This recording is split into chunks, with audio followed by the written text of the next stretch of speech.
Hello guys, the depth queen स्वागत करती है अपने डार्क डेप्थ वर्ल्ड में। और आज जिस मूवी को मैं रोस्ट करने वाली हूँ, ये मूवी आई थी सन 2002 में और इस मूवी का नाम था मुझसे दोस्ती करोगे। और इस फिल्म के जो म्यूज़िक डायरेक्टर थे वो थे राहुल शर्मा। और इस फिल्म को बनाया था कुणाल कोहली ने, जो डायरेक्शन फिल्मों की डायरेक्शन से पहले म्यूज़िक वीडियो भी डायरेक्ट कर चुके थे और ये चलो सिनेमा नाम का एक शो भी होस्ट करते थे जिसमें ये फिल्म के रिव्यू करते थे लेट 90s में। और मैंने कुणाल कोहली को सुना है कि वो किस तरीके से फिल्मों को लेकर अपना एक व्यू रखते थे। और मुझे अभी पता चला है कुछ समय पहले ही कि कुणाल कोहली की रिश्तेदारी है डेविड धवन से, वरुण धवन से, और वरुण धवन के जो भाई हैं जो डायरेक्टर हैं उनसे भी, वो उनके कुछ रिश्ते में लगते हैं। तो एक तरीके से बॉलीवुड से कुणाल कोहली की यारी दोस्ती तो है। और वो बात अलग है कि फिर ये जो फिल्म थी मुझसे दोस्ती करोगे, ये पूरे तरीके से बिल्कुल इसको अच्छा रिस्पांस नहीं मिला। हालांकि इसको फ्रेंडशिप डे के दौरान रिलीज़ किया गया। फ्रेंडशिप डे जो है वो ज़्यादातर अगस्त के महीने में ही मनाया जाता है, तो ये फ़िल्म उसी दौरान रिलीज़ हुई थी। और काफ़ी इसको अच्छे स्केल पर प्रमोट किया गया था क्योंकि ये यशराज की फ़िल्म थी। तो यशराज फिल्म का एक अलग ही क्रेज़ हुआ करता था। वो बात अलग है कि फ़िल्म बुरी तरीके से फ्लॉप रही, लेकिन कुणाल कोहली को मौका मिला सन 2004 में हम तुम मूवी बनाने का और फिर उसके बाद फना मूवी को बनाने का, और ये दोनों ही फिल्में काफ़ी सफल रहीं। कुणाल कोहली ने फिर सन 2006 में ही नच बलिए सीज़न 2 को जज भी किया और उसके बाद भी ये कुछ सिंगिंग रियलिटी शो या एक्टिंग रियलिटी शो से जो है कनेक्ट रहे, उनको जज किया। लेकिन फिर उसके बाद जो है फिर ये वापस से डायरेक्शन की तरफ मुड़ गए, लेकिन इनकी किसी भी फिल्म को वो हाइप नहीं मिली जो हम तुम और फना मूवी को मिली थी। अनफॉर्चुनेटली आज जो है कुणाल कोहली जो है वो मुकाम बॉलीवुड में जो बनाया था उन्होंने इन दो फिल्मों से, उसको तकरीबन खो चुके हैं। मतलब एक तरीके से अब वो ज़्यादा फिल्म को जो है डायरेक्ट नहीं करते हैं, और अगर उन्होंने कुछ डायरेक्ट फिल्में की भी हैं तो भी वो लोगों को इतनी पसंद नहीं आई हैं। हालांकि उन्होंने कुछ बड़े बड़े नाम को लेकर भी फिल्में बनाई, लेकिन वही वाली बात है कि अगर आपकी किस्मत साथ नहीं देती आपका, तो आपका हार्ड वर्क भी लोगों के सामने आकर भी वो ठीक से आ नहीं पाता है। तो बस कुछ इस तरह से जो है कुणाल कोहली की ये कहानी रही। और अब मैं बात करूँगी इस फिल्म की कहानी की। इस फिल्म में थे ऋतिक रोशन, करीना कपूर और रानी मुखर्जी और ऋतिक रोशन मेरे ख्याल से, अगर मैं गलत नहीं हूँ तो इसी फिल्म में वो पहली बार साथ में दिखे थे और आखिरी बार भी साथ में दिखे थे, क्योंकि मुझे याद नहीं आ रहा है कि इसके बाद इनकी कोई ऋतिक रोशन और रानी मुखर्जी की कोई फिल्म साथ में आई हो। और ऋतिक रोशन और करीना कपूर तो इससे पहले काफ़ी फ्लॉप्स दे रहे थे, जैसे कि यादें, फिर ये मुझसे दोस्ती करोगे, फिर उसके बाद जो है एक और फिल्म आई थी मैं प्रेम की दीवानी हूँ। तो ये लोग तो काम कर रहे थे, लेकिन रानी मुखर्जी और ऋतिक रोशन को मैंने इसके बाद कोई और फिल्म में साथ में देखा नहीं। और हालांकि मैं ये कह सकती हूँ कि रानी मुखर्जी का एक गोल्डन पीरियड जो था वो ऑलमोस्ट शुरू हो चुका था, क्योंकि रानी मुखर्जी धीरे धीरे जो है बॉलीवुड में अपनी एक जगह बना ही रही थी और यशराज बैनर के साथ भी उनके ताल्लुकात बड़े निजी तौर पर बन रहे थे। और यही वजह है कि 2014 में जो रानी मुखर्जी हैं और आदित्य चोपड़ा ने शादी कर ली और उनकी एक बेटी भी है। और रानी मुखर्जी जो हैं वो कभी कभार फिल्मों में आती हैं और लोग उन्हें पसंद भी करते हैं, और आज भी रानी मुखर्जी के जो लॉयल फैंस हैं वो उनकी फ़िल्मों का इंतज़ार करते हैं, क्योंकि वो उनकी एक्टिंग को बहुत पसंद करते हैं। रानी मुखर्जी एक ऐसी एक्ट्रेस रहीं जिनकी हाइट भी बहुत कम थी और आवाज़ भी बड़ी डिफरेंट थी, लेकिन उसके बावजूद भी उनकी मेहनत और उनके टैलेंट और उनके किस्मत ने, तीनों ने उनका साथ दिया और उनको एक टाइम पर बॉलीवुड की रानी कहा जाने वाला होता था, क्योंकि उनकी हर फिल्में फ्लॉप नहीं बल्कि हिट होती थी। मतलब एक तरीके से रानी मुखर्जी ने एक नंबर 1 एक्ट्रेस की पोजीशन ऐसे हासिल की थी कि बैक टू बैक उनको एप्रिसिएशन मिल रहा था, बैक टू बैक अवार्ड्स मिल रहे थे। हर जो है बड़ी फिल्म रानी के जो है वो खाते में जा रही थी। तो रानी मुखर्जी ने भी एक समय पर बहुत ही गोल्डन टाइम देखा है, गोल्डन पीरियड देखा है। और पर्सनल लाइफ में भी जो है रानी मुखर्जी को आदित्य चोपड़ा जैसा प्रोड्यूसर डायरेक्टर मिला, इतना बड़ा ख़ानदान मिला। जो एक्ट्रेसेस रानी मुखर्जी से एक वक्त पर चिढ़ती थी वो आदित्य चोपड़ा से शादी के बाद कहीं ना कहीं रानी की जो है वो इज़्ज़त करने लगी। तो एक तरीके से रानी ने अपनी बॉलीवुड में एक धाक तो जमाई ही जमाई है, और रानी मुखर्जी एक अच्छी एक्ट्रेस है। और रानी मुखर्जी की कुछ फ़िल्मों के बारे में मैंने बात करी है, शायद एक फ़िल्म जो मैंने जिसके बारे में बात करी है अपने चैनल पर वो थी ब्लैक मूवी, जो कि मुझे बहुत पसंद आई थी। और मैंने इसके लिए एक बात भी कही थी रानी मुखर्जी के लिए कि रानी मुखर्जी को नेशनल अवार्ड मिलना चाहिए था इस फिल्म के लिए। तो रानी मुखर्जी के साथ मुझे लगता है ये ठीक नहीं हुआ कि इतना बेहतरीन काम करने के बावजूद भी उनको उनकी एक्टिंग का वो परिणाम नहीं मिला जो वो डिज़र्व करती थी। तो खैर ये तो रानी मुखर्जी के लिए मेरे दिल में जो उनके लिए एक रिस्पेक्ट है, उन्होंने जो एक्टिंग करी ब्लैक मूवी में उसके लिए, तो इसीलिए मैंने रानी मुखर्जी के लिए, शायद हो सकता है आपने पहले भी किसी वीडियो में मेरे लिए मतलब मेरे मुंह से ये रानी मुखर्जी के लिए बातें सुनी होंगी। तो रानी मुखर्जी एक एक्ट्रेस तो बहुत अच्छी हैं, इस बात से तो मैं कतई इनकार नहीं करती हूँ। असल ज़िंदगी में वो कैसी हैं, उनमें एटीट्यूड है नहीं है वो एक अलग बात है, लेकिन अगर मैं प्रोफेशनल फ्रंट की बात करूँ तो उन्होंने अपना प्रोफेशनल फ्रंट बॉलीवुड में बहुत ही अच्छे से रखा है। और अब मैं बात करूँगी करीना कपूर की। तो करीना कपूर का जो एक क्रिंज महोत्सव था वो उनके शुरुआती दौर में काफ़ी छाया रहा। उनकी कुछ चंद फिल्में ही रहीं उस दौर में जिसमें उनकी क्रिंज एक्टिंग नहीं दिखती थी, बट उनकी सारी की सारी फिल्मों में मेजॉरिटी स्टार्टिंग में आई थिंक जब वी मेट आने से पहले तकरीबन हर फिल्म में उनका क्रिंज पना दिखता ही था। लेकिन इस फिल्म में अगर आप करीना कपूर को देखेंगे ना तो आपको लगेगा कि शायद वो K3G के सेट से ही आकर जो हैं वो शूटिंग कर रही हैं, क्योंकि जो उन्होंने कैरेक्टर K3G में निभाया था पू नाम का, कि भाई जो एक लड़की है जिसकी ज़िंदगी में एक ही मकसद है अच्छा दिखना और अच्छे खूबसूरत लड़कों की बाहों में गिरना, यही चीज़ जो है आपको इस फिल्म में भी वैसी ही झलक आपको करीना कपूर की देखने को मिलेगी कि वो पूरे तरीके से बहुत ही ज़्यादा फ्लर्टेशियस और बिल्कुल भी मतलब कहते हैं ना कि आपको लगेगा कि आप K3G ही देख रहे हो, यानी कि ऐसा लग रहा है कि भाई करण जौहर के सेट से निकल के वो यश चोपड़ा के सेट पर आई हैं और एक ही उनको रोल दिया गया है, बस सेट अलग अलग हैं।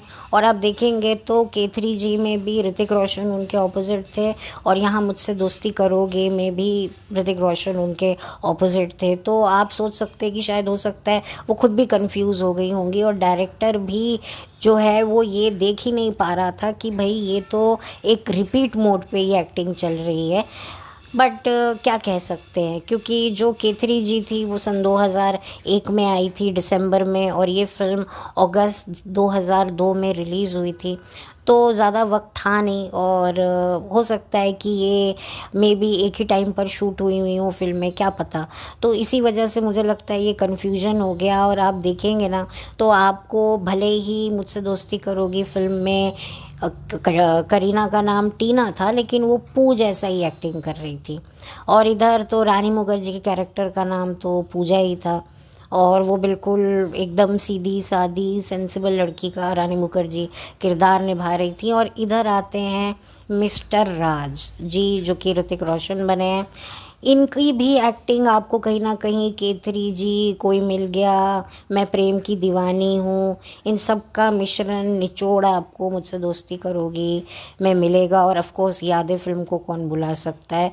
तो ये शायद उस टाइम पर बैक टू बैक शूटिंग्स हो रही होंगी, क्योंकि ये सब फिल्में आगे पीछे ही रिलीज़ हुई हैं, जो हैं केथरी जी और यादें सन 2001 में, और मुझसे दोस्ती करोगी सन 2002 में, और मैं प्रेम की दीवानी हूँ सन 2003 में। तो ये सब साइमल्टेनियसली आगे पीछे ही मुझे लगता है शूटिंग चल रही होगी। तो इनकी भी एक्टिंग में बहुत ज़्यादा सिमिलैरिटी आपको इन सभी कैरेक्टर्स से देखने को मिलेगी, जो ऋतिक रोशन की लाइन से फिल्में आ रही थी। स्पेशली जो रोमांटिक मूवी थी उसमें ऋतिक रोशन की एक जैसी ही एक्टिंग स्टाइल लग रही थी। और कोई मिल गया तो सन 2003 में आई थी। तो जब वो जो रोमांटिक वाला जो रोल था रोहित का, कोई मिल गया में, वो भी बिल्कुल ऐसा ही था। तो बड़ा ही मतलब ना, आपको कहीं ना कहीं आप कंफ्यूज हो जाएंगे कि आप पिक्चर देख कौन सी रहे हैं। तो खैर, ये इसमें जो राज का किरदार है एक लड़के का है जो बचपन से एक लड़की के पीछे है, लेकिन वो लड़की उसको भाव नहीं देती है। फिर वो देश छोड़कर दूसरे देश में जाते हैं, फॉरेन देश में, और वहाँ पर वो जो है जिस लड़की को वो पसंद करता है उसको ईमेल लिखता है। अब जो ईमेल है वो लड़की देखती तो है पर भाव नहीं देती है। जो दूसरी एक हीरोइन होती है जो उस करीना की ही फ्रेंड होती है टीना, जिसको राज भी जानता है, वो उसके बदले में जो पूजा है यानी कि रानी मुखर्जी जो आगे जाके बनती है, वो उसको ईमेल लिखना शुरू हो जाती है। और राज को लगता है कि ये मेरी टीना यानी कि करीना कपूर उसको जो है वो मेल्स लिख रही है। और ये बात जो है वो करीना को भी पता होती है, कि वही कहती है कि भाई तू ही मेरी जगह पर उसको जो है जवाब लिख दे, क्योंकि उसको वो कोई खासा भाव उस लड़के को दे नहीं रही होती है। और फिर ये लोग एक दूसरे को मेल्स लिखते हैं, और मेल्स लिखते लिखते प्यार हो जाता है। फिर बाद में जब राज आता है तब जो पूजा है वो बलिदान की देवी बनकर राज को बताती ही नहीं है कि भाई मैं ही तुझे लेटर्स लिखती थी।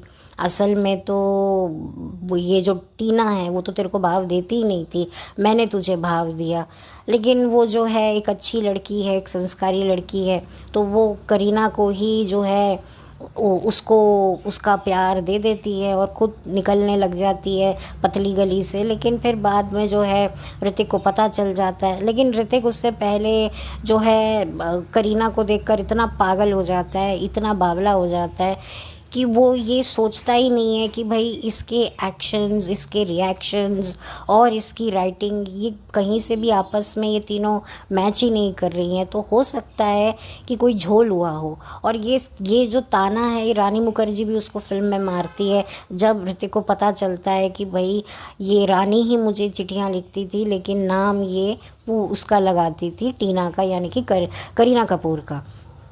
तो बस यहीं से जो है वो उसको ताना मारती है, उसको अपनी गलती का रियलाइज़ होता है। फिर वो कहता है कि भाई अच्छा, अगर तू चाहती है कि मैं करीना से शादी करूं तो तू भी किसी और लड़के से शादी कर। और फिर इतने में एंट्री होती है उदय चोपड़ा की, जो भविष्य में जाकर रानी मुखर्जी के देवर बनते हैं। लेकिन इस फिल्म में वो एक तरीके से रानी मुखर्जी के लवर के तौर पर जो एक तरफ़ा मोहब्बत करते हैं उनसे, उनके रोल में होती है। और अगर आप ध्यान देंगे ना तो उदय चोपड़ा और रानी मुखर्जी के बीच में किसी भी तरह का ऐसा सीन नहीं डाला गया है, मतलब टचिंग वाला, या मतलब अगर सीन भी होगा ना तो बड़ा डिसेंट सा इन दोनों में जो है वो कम्युनिकेशन दिखाया है। जैसे करीना है वो लटक रही है ऋतिक के साथ, इवन जो कौन है रानी मुखर्जी भी है वो भी जो है ऋतिक के साथ थोड़ा बहुत क्लोज हो रही है। लेकिन यहाँ पर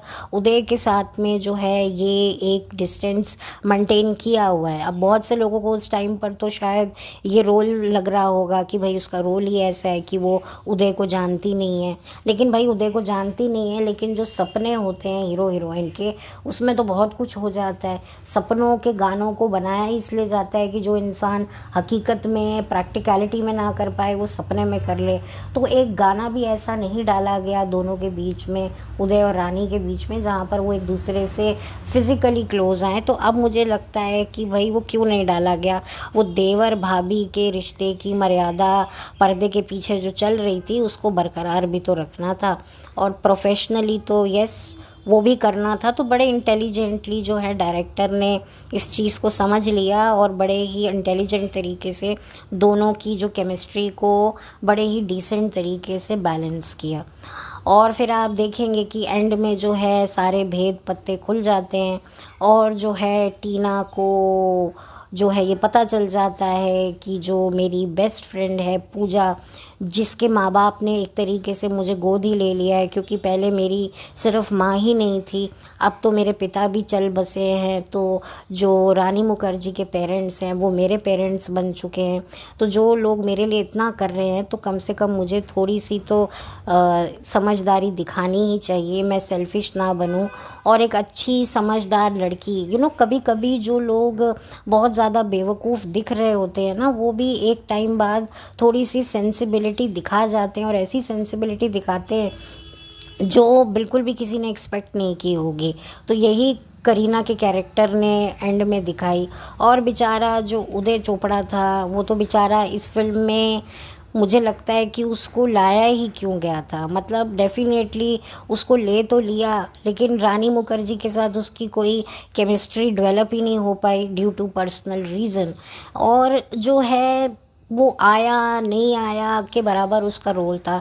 अगर उदय चोपड़ा का रोल नहीं भी होता तो कोई बहुत बड़ा नुकसान यश चोपड़ा के बैनर को तो नहीं होता, क्योंकि उसको उस तरीके से एक अच्छा रोल दिया ही नहीं गया। हालांकि उदय चोपड़ा एक अच्छा एक्टर है, मैं कहीं से भी उदय को ये नहीं कहती हूँ कि वो एक अच्छा एक्टर नहीं है। बस वही वाली बात है कि ये एक ऐसा नेपोटिज्म प्रोडक्ट है जो जितनी बार भी इसको लॉन्च किया गया, जितनी बार भी इसको पर्दे पर लाया गया, इस बेचारे का सिक्का चला नहीं।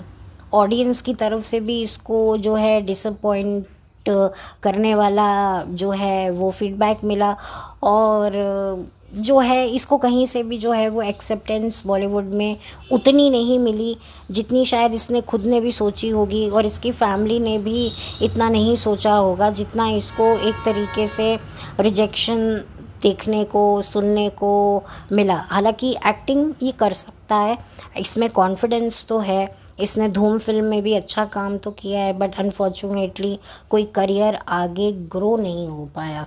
और अब हाल फिलहाल जो उदय चोपड़ा की जो अभी करंट सिचुएशन है वो तो आपने देखी ही होगी। जब उदय चोपड़ा की मदर की डेथ हुई थी तब वहाँ पर उदय चोपड़ा को देखा गया था, और उदय चोपड़ा ने काफ़ी वेट भी गेन कर लिया था, और काफ़ी जो है शक्ल सूरत में भी बहुत चेंज आ गया था। तो खैर ये तो उदय चोपड़ा की बात हो गई। अब मैं बात करूँगी यहाँ पर ऋतिक रोशन के कैरेक्टर की, जो कि मतलब बिल्कुल भी आप कह सकते हैं कि ये कैरेक्टर के बारे में मैं क्या बात करूं। मतलब इस कैरेक्टर में कोई डिफरेंट मुझे चीज़ देखने को नहीं मिली, और वही चीज़ें मैं कहूँगी कि ऋतिक रोशन के साथ में ना कहीं जो करियर के शुरुआती दौर में ना काफ़ी उल जलूल चीज़ें हो रही थी। ये एक ही टॉपिक की जो फिल्में हैं ये लगातार कर रहे थे। इनकी एक और फिल्म आई थी इसी साल, ना तुम जानो ना हम, जिसकी कहानी पेन फ्रेंड पर आधारित थी कि चिट्ठियाँ लिखते लिखते प्यार हो जाता है लड़का लड़की को, और एग्जैक्टली ऑलमोस्ट सेम कहानी थी। और उसके बाद ये वाली मुझसे दोस्ती करोगे, इसमें ईमेल आ गया। मतलब कागज़ कलम वाली एक फ़िल्म आप कर रहे हो और उसके बाद जो है आप ईमेल वाली फ़िल्म कर रहे हो, यानी कागज़ कलम पे आप गर्लफ्रेंड को लेटर लिख रहे हो, और इस फिल्म में मुझसे दोस्ती करोगे में ईमेल में लव लेटर लिख रहे हो। दोनों में लव लेटर लिख रहे हो, और दोनों ही हीरोइंस को आपने जो है पहचान नहीं पाते हो, और अगर पहचान लेते हो तो अपना प्यार कुर्बान कर देते हो। तो काफ़ी सिमिलर कहानी ये ऋतिक रोशन ने करी है। और ना तुम जानो ना हम फिल्म के बारे में भी मैंने अपने चैनल पर बात करी है। तो एक तरीके से ये फ़िल्म जो थी ये मुझे नहीं लगता ऋतिक को करनी चाहिए थी, क्योंकि सेम कॉन्सेप्ट था, सेम कहानी थी। लेकिन मे बी क्या होता है, दोस्ती यारी होती है, उस टाइम आप अनमेच्योर होते हो, आपको लगता है आपको फ़िल्में मिल रही हैं, चलो कोई तो फ़िल्में मिलेंगी, कोई तो फ़िल्म चलेगी। वो बात अलग है कि फिर इनकी जो फ़िल्म चली वो इनके पिताजी द्वारा डायरेक्ट की हुई क्रिश ही थी जो चली थी, या फिर ये कोई मिल गया थी वो चली थी। तो उसके बाद से थोड़ा सा इनको थोड़ा बूस्ट मिला, फिर इनको धूम मिली, धूम टू मिली आई थिंक, हाँ धूम टू मिली, तो वहाँ से इनको और ज़्यादा बूस्ट मिला। फिर जोधा अकबर, तो ये ऋतिक रोशन की करियर की एक तरीके से, मैं इसको फिल्म नहीं बल्कि भूल बोलूँगी जो उन्होंने करी, कि एक ही सब्जेक्ट पर फिल्में करना और वो भी एक ही साल रिलीज़ होना, ये पब्लिक के लिए काफ़ी टॉर्चर वाली बात थी। इसीलिए ये कैरेक्टर जो है वो इतना ज़्यादा यादगार नहीं रहा, और इसके गाने भी ठीक ठाक ही रहे। मतलब हाँ, एक हमिंग नंबर हैं आज भी, अनदेखी अनजानी सी पगली सी दीवानी सी, जाने वो कैसी होगी रे। और वो जो गाना एक जो करीना और ऋतिक पर जो एक डांसिंग नंबर बोलकर पब्लिक पे चिपकाया था, वो तो बिल्कुल ही मतलब अनटॉलरेबल गाना है। उसकी तो कोरियोग्राफी भी ठीक से नहीं हो पाई। वही आज के लड़के, आई टेल यू, इतने लल्लू, व्हाट टू डू वाला गाना था, वो भी कोई खासा चला नहीं था। आनंद बख्शी साहब ने गाने लिखे थे, और ये फ़िल्म मुझे लगता है आनंद बख्शी साहब के इस दुनिया से जाने के बाद ही रिलीज़ हुई। लेकिन इसका म्यूज़िक इतना शानदार नहीं रहा जितने इसके बाकी यशराज की फ़िल्मों के जो गाने होते हैं, वो जान होती हैं, वो धड़कन होती है फ़िल्म की। लेकिन ये धड़कन, गुर्दा, फेफड़ा भी अनफॉर्चुनेटली ये म्यूज़िक नहीं बन पाया। और ये फ़िल्म जो है, इसका जो क्लाइमेक्स था वो भी बहुत प्रेडिक्टेबल था, कि भाई एंड में सच्चाई सबके सामने आती है, और जो जिसका मीत होता है वो उसी के साथ ज़िंदगी भर प्रीत निभाने की कसम खाकर 7 फेरे ले लेता है, और कहानी ख़त्म हो जाती है। लेकिन वही वाली बात है कि क्या ये जो कहानी है वो ख़त्म हो चुकी है? एक बार फिर से अगर मैं दोहराऊँ, फिर से मैं अपना दिमाग चलाऊँ, तो अगर आज मैं बात करूं, क्या आज की तारीख में इतने आधुनिक युग में भी ऋतिक रोशन और रानी मुखर्जी यानी कि राज और पूजा वाकई अपनी ज़िंदगियों में खुश होंगे? वो उनकी जो मैरिज होगी वो हैप्पी होगी?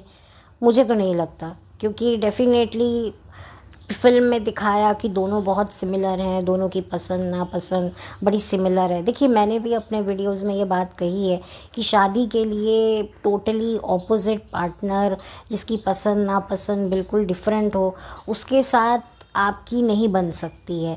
लेकिन एक चीज़ मैंने ये भी देखी है कि ज़रूरत से ज़्यादा कपल के बीच में जो सिमिलैरिटी होती है वो भी कभी कभी प्रॉब्लम का कारण बन जाती है।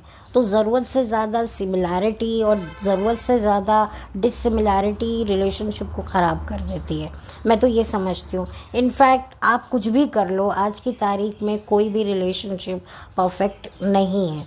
तो अगर मैं आज की तारीख में सोचूं कि भाई अब इनकी लाइफ में क्या हो रहा होगा, मानो सच्ची में ये फ़िल्म नहीं बल्कि एक हकीकत हो और हकीकत में ऐसा हुआ हो, तो क्या आज भी राज और पूजा साथ में खुश होंगे? नहीं, बिल्कुल नहीं। बल्कि उनकी सिमिलैरिटीज़ ही उनके कॉन्फ्लिक्ट का कारण बनी होंगी, और उनकी जो फ्रेंड थी करीना कपूर यानी कि टीना, और जो उदय चोपड़ा हैं, वो अपनी ज़िंदगी में डेफिनेटली एंजॉय कर रहे होंगे, क्योंकि उन्होंने दोबारा से अपनी ज़िंदगी में प्यार मोहब्बत से तौबा कर लिया होगा, क्योंकि देखा होगा उन्होंने, क्योंकि वो फ्रेंडशिप तो उनकी डेवलप इनके साथ रही होगी, फ्रेंडशिप तो इन्होंने नहीं तोड़ी होगी, क्योंकि ये फिल्म ही दोस्ती पर आधारित थी, तो दोस्ती रखी होगी। और दूसरा रही बात, करीना कपूर और उदय चोपड़ा ने भी आपस में थोड़े टाइम के लिए एक दूसरे को डेट किया होगा, पर वो समझ गए होंगे कि नहीं यार, छोड़ो परे, हम आज़ादी अच्छे थे।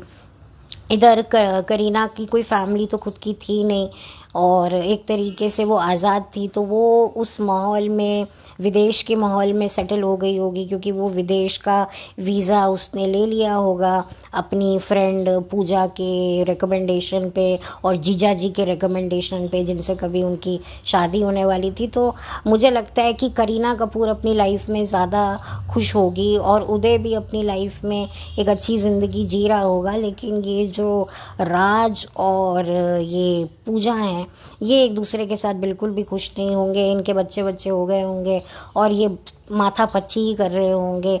इनको लग रहा होगा यार क्या हमने जो है वो ईमेल में जो है अपना मुंह डालकर जो है अपनी ज़िंदगी बर्बाद कर ली। हो जाती कहीं और शादी, कम से कम थोड़ी बहुत डिसिमिलैरिटी होती तो थोड़ा तो एक बैलेंस बना रहता। क्योंकि कई केसेस में ये होता है कि हस्बैंड वाइफ को जब एक ही चीज़ चाहिए होती है तो फिर कॉम्प्लिकेशंस कुछ ज़्यादा ही हो जाती हैं। फिर वो होता है कि भाई कौन कॉम्प्रोमाइज़ करेगा। भाई वो बीवी कहती है तुम करो, हस्बैंड कहता है तुम करो, तो वहाँ भी स्यापा पड़ जाता है। तो कहीं पर भी कहते हैं ना, चैन एक पल नहीं और कोई हल नहीं, सही होनी। तो ये इनकी रिलेशनशिप का हो रहा होगा। और जो हमारी टीना होगी, करीना कपूर, वो अपना वही हालेलुया कर रही होगी, अपना डांस कर रही होगी, पू जैसी ज़िंदगी अच्छी से जी रही होगी। और मे बी अब इसको लोग बहुत कुछ कह सकते हैं ज़िंदगी को, मैं भी उनमें से एक हूँ। बट मैं ये समझती हूँ कि किसी के साथ रहकर तिल तिल होकर मरने से अच्छा है अकेला मरना, वो ज़्यादा अच्छा है। मैं तो ये मानती हूँ, क्योंकि इतना कुछ हम लोग आए दिन पढ़ते हैं, सुनते हैं, देखते हैं कि लिटरली आपका दिल डरता है, चाहे मर्द हो चाहे औरत हो। लेकिन क्या होता है ना, लोगों का इतना प्रेशर होता है, लोगों की जो बातें होती हैं, जो वो आपकी साइकोलॉजी के साथ खेलते हैं कि अरे तुम अपना बुढ़ापा कैसे अकेले काटोगी। भाई बुढ़ापा जब आएगा तब आएगा, लेकिन जो आपकी जवानी के जो हसीन पल हैं जिसमें आप बहुत कुछ कर सकते हैं अपने लिए, दूसरों के लिए, उसे आप डर डर के गुजारने लगते हो और एक तरीके से जवानी में ही आप बुढ़ापे का चोला ओढ़ लेते हो, क्योंकि वो आपकी साइकोलॉजी से खेलते हैं। तो ये भी एक बहुत सोचने वाली बात है और समझने वाली बात है। तो ये मेरा एक छोटा सा एक रोस्ट था। रोस्ट भी क्या था, एक थोड़ा सा एक चुटकी थी जो मैंने ली इस फिल्म की। और ओवरऑल ये फ़िल्म टीवी पर इतनी आती है, इतनी आती है, इसको इतना देखा है मैंने, और इसकी वो अंताक्षरी मतलब लिटरली रट गई है मुझे। और मुझे लगता है फ़िल्म में बेस्ट चीज़ वो अंताक्षरी ही है जो ये लोग खेलते हैं फ़िल्म ख़त्म होने से पहले, जो शायद मैंने प्यार किया मूवी में भी थी। और इस फिल्म में जो हैं करीना की ड्रेस सेंस भी आपको बड़ी अजीब सी लगेगी, उस टाइप के हिसाब से तो काफ़ी मॉडर्न लगेगी। लेकिन आज जिस तरीके से जो ड्रेसिंग एक्ट्रेसेस की होती है, जिस तरह से वो अपने आप को फिल्म में प्रेजेंट करती हैं, उससे तो बहुत डिसेंट आपको लगेगी। और रानी मुखर्जी के बारे में मैं इतना ही कहूँगी कि रानी मुखर्जी की भी जो ड्रेस सेंस है वो कोई इतनी अच्छी मुझे नहीं लगती है। लेकिन अगेन उनकी जो एक्टिंग हमेशा उनकी ड्रेस सेंस पर, उनकी स्टाइलिंग पर हमेशा हावी रही है, जैसे कि काजोल की रही है। मैंने काजोल के ऊपर भी बात की थी कि काजोल का पहनावा मुझे आज तक समझ नहीं आता है, लेकिन जो उनकी एक्टिंग है वो उनके पहनावे को भी मात दे देती है, वो बिल्कुल इग्नोर कर देती है। वही चीज़, वही क्वालिटी मुझे रानी मुखर्जी में भी दिखती है। तो खैर अब इसके साथ मैं इस वीडियो को बंद करती हूँ और बहुत जल्दी मिलूँगी एक नए वीडियो के साथ। तब तक के लिए thank you so much, have a blessed day, bye, take care.